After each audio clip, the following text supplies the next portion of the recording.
చేసే కార్యక్రమం చేయండి. నిజంగా కూడా ఏమైనా తప్పులుంటే అవి తీసుకొచ్చి వాటిని వెలుగులోకి తీసుకురావడం మీ బాధ్యత. కానీ మీ ఆలోచన ఏ విధంగా ఉందంటే, చంద్రబాబు నాయుడు గారు ఒక్కడ బాగుంటే చాలు ఈ రాష్ట్రంలో, చంద్రబాబు నాయుడు గారికి ఒక్కరికే మేలు చేయాలి, మేలు జరగాలి అని చంద్రబాబు నాయుడు గారు భజన చేసే కార్యక్రమం ఏ విధంగా సమంజసమో ఒక్కసారి ఆ ఈనాడు పత్రికా యాజమాన్యం ఆలోచించాలి. ఈ రాష్ట్ర ప్రజలందరూ కూడా గమనించవలసిందిగా మనవి చేస్తా ఉన్నా.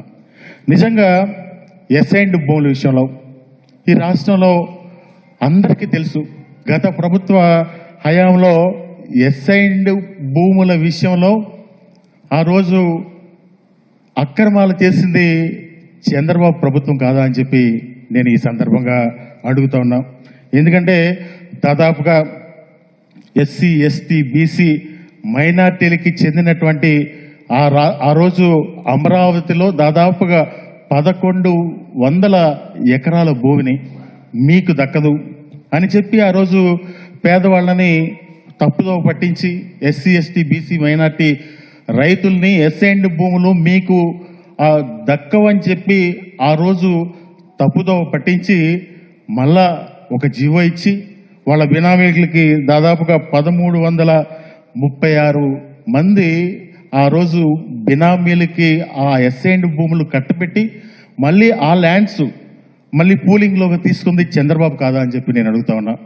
ఈరోజు అసైన్మెంట్ భూముల మీద వాళ్ళు ఏదన్నా ఒక మాట్లాడే వాళ్ళకి చిత్తశుద్ధి, వాళ్ళకి ఆ హక్కు ఉందా అని చెప్పి నేను మీ ద్వారా అడుగుతా ఉన్నా. అది దాని మీద మీ అందరికీ తెలుసు, కేసు కూడా నడుస్తూ ఉంది.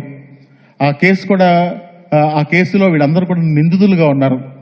వీళ్ళు అసైన్మెంట్ గురించి, అసైన్మెంట్ భూముల గురించి ఈరోజు మాట్లాడడం చాలా హాస్యాస్పదంగా ఉందని చెప్పి కూడా మీ ద్వారా అడుగుతా ఉన్నాను. ఈ రాష్ట్ర ప్రజలు కూడా గమనించవలసిందిగా కోరుతా ఉన్నా.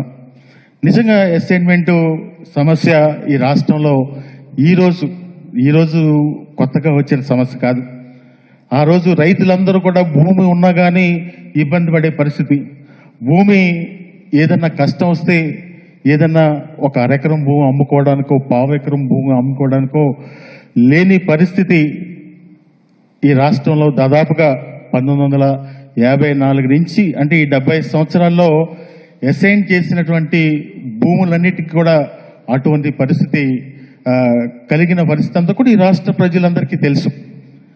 కానీ ఏ రోజన్నా ఒక అరెకరం అమ్ముకోవాలంటే, ఏదైనా ఒక కూతురు పెళ్ళొచ్చిందో, కష్టం వచ్చిందో, ఏదైనా ఒక అరెకరం భూమి అమ్ముకోవాలంటే కాగితం మీద ఏదో రాసుకుని అమ్ముకుంటే ఒకవైపు ప్రభుత్వం వైపు నుంచి ఎప్పుడు నోటీస్ వస్తుందా అని చెప్పి ఒక భయం. మళ్ళా ఈ కొనుక్కున్న వాళ్ళు కూడా రాత్రిపూట నిద్ర పట్టిన పరిస్థితులన్నీ కూడా ఈ రాష్ట్రంలో దాదాపుగా 70 సంవత్సరాల నుంచి నడుస్తూ ఉన్నాయి. అంటే పేదలకి ఎప్పుడు కూడా పేదలకి ఇచ్చినటువంటి